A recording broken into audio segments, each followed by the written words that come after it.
Mirem bem nessa imagem, porque o que vocês estão prestes a ver não saiu de um filme de terror.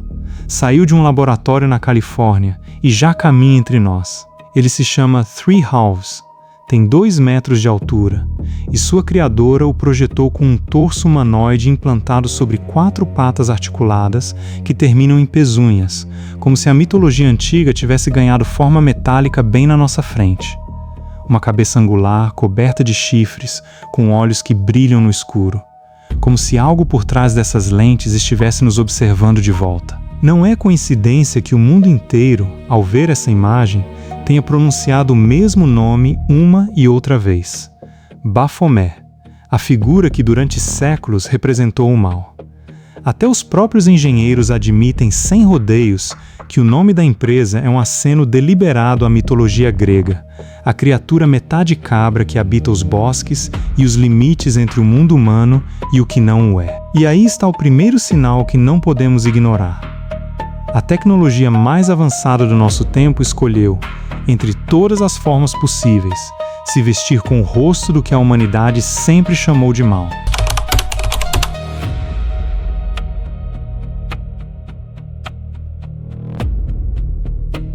Mas antes de tirar qualquer conclusão, vamos aos fatos. A empresa se chama Satires Robotics, fica em Auburn, na Califórnia. O fundador é um engenheiro de 40 anos que preferiu não revelar o sobrenome completo para proteger o emprego de dia. O nome da empresa, Satires, é a versão feminina de Sátiro, a criatura da mitologia grega, metade humana e metade cabra. E o robô se chama Three Halves, 3 metades, porque, segundo o criador, ele é metade humano, metade cabra e metade cavalo. Os engenheiros dizem que o robô foi projetado para entrar em incêndios florestais, deslizamentos, áreas tóxicas e zonas de colapso onde nenhum humano deveria arriscar a vida. A ideia, segundo eles, não é substituir o trabalhador humano, mas dar a ele um corpo que pode sobreviver a condições que destruiriam um vivo. O robô é controlado remotamente por um operador humano com um joystick. Não é autônomo. Ele usa uma base de 4 patas para estabilidade em terrenos irregulares, e os braços modulares podem trocar rapidamente entre ferramentas como motosserras, furadeiras e chaves inglesas. Os chifres, segundo a empresa, não são apenas estéticos. Eles abrigam câmeras de amplo ângulo que ajudam o robô a rastrear a posição dos braços e ferramentas. O projeto já custou mais de $150 mil em peças e equipamentos, e atualmente é apenas um protótipo. Uma narrativa nobre, quase heróica, projetada para que a gente baixe a guarda diante do que realmente está sendo construído.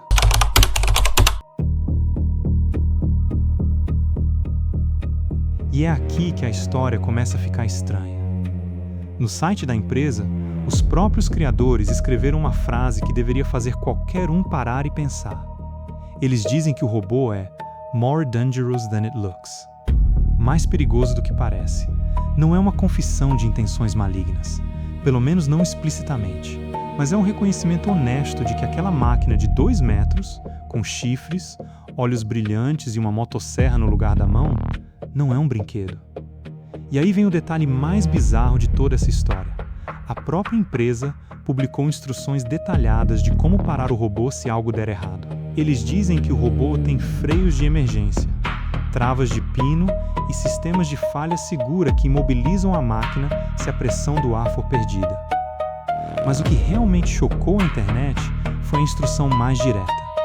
Os tanques de ar comprimido no peito e no corpo do robô podem ser perfurados por um projétil ou instrumento pontiagudo para parar a máquina instantaneamente. Em outras palavras, se o robô ficar fora de controle, atire nele.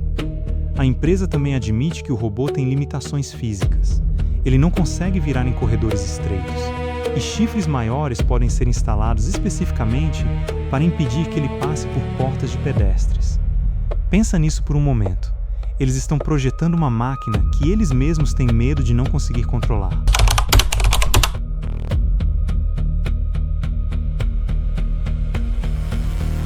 E não é só a empresa que está preocupada.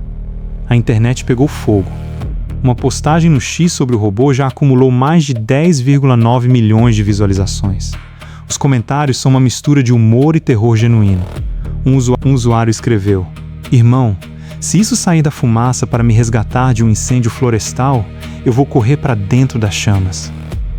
Outro disse: "Imagine ser desmembrado membro por um centauro robótico com uma motosserra." Memes de IA começaram a circular, como uma imagem do robô segurando uma motosserra em frente às chamas com o texto: "Estou aqui para salvar você." E, claro, a comparação com Baphomet foi inevitável. A figura que durante séculos representou o oculto, o proibido, o maligno, agora está ali, em metal e circuitos, com uma justificativa nobre. E é exatamente isso que torna essa história tão perturbadora. Porque não é sobre o que o robô faz, é sobre o que ele representa. Quando uma civilização começa a fabricar suas ferramentas mais poderosas à imagem e semelhança de seus próprios símbolos de destruição, já não estamos diante de um simples robô de resgate. Estamos diante de uma declaração. E aqui eu quero fazer uma conexão que vai direto ao coração do nosso canal. Por que a tecnologia mais avançada do nosso tempo escolheu se vestir com o rosto do que a humanidade sempre chamou de mal? O fundador da Satyrus disse algo que merece atenção. O sonho com esses robôs são parceiros interessantes, divertidos e úteis. E, como um carro hoje, algo que diz algo sobre o proprietário. Ou seja, o design não é acidental, é deliberado. É uma declaração de identidade. A empresa escolheu o nome Satyrus, escolheu a forma de centauro, escolheu os chifres, escolheu a estética que aterroriza. E por quê? Porque o mal sempre foi mais fascinante do que o bem. Porque uma máquina com cara de demônio vende. Porque assusta, e assustar gera engajamento. Mas há algo mais profundo aqui. A Bíblia nos adverte sobre algo que se aproxima no fim dos tempos: o engano. Em 2 Tessalonicenses 2, está escrito que Deus enviará a operação do erro para que creiam na mentira. Em Apocalipse 13, lemos sobre uma imagem que ganha vida e fala. Uma imagem que engana o mundo. Agora, pela primeira vez na história, a tecnologia tem o poder de criar exatamente isso. Uma imagem que parece viva, que se move, que fala, que parece ter voz espiritual. Como alertaram alguns profetas e estudiosos. Não estou dizendo que o Three Halves é o anticristo, mas estou dizendo que ele é um sinal. Um sinal de que a humanidade está, cada vez mais, criando a sua própria imagem. E a imagem do que ela teme. As ferramentas que um dia podem se voltar contra ela. E o mais irônico de tudo é que os próprios criadores admitem: todos deveriam assumir que todo robô humanoide é pelo menos um pouco falso até vê-lo pessoalmente. É bom tratá-lo com ceticismo. Até eles não têm certeza do que estão criando. O Three Halves não é um acidente de design, é uma escolha. E a pergunta que fica é: o que estamos invocando quando criamos tecnologia à imagem do que sempre tememos? O fundador da Satyrus disse uma coisa que eu não consigo tirar da cabeça. Acho que robôs humanoides são uma inevitabilidade do ponto de vista do progresso tecnológico. Inevitabilidade. É uma palavra poderosa, porque se é inevitável que as máquinas se tornem cada vez mais parecidas conosco e, aparentemente, demônios, então a única pergunta que realmente importa é: quem está no controle?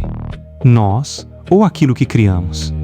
A mitologia se tornou metal, a profecia se tornou código, e o mal, seja ele qual for, já não precisa se esconder atrás de rituais antigos, porque agora caminha em 4 patas de carbono e aço.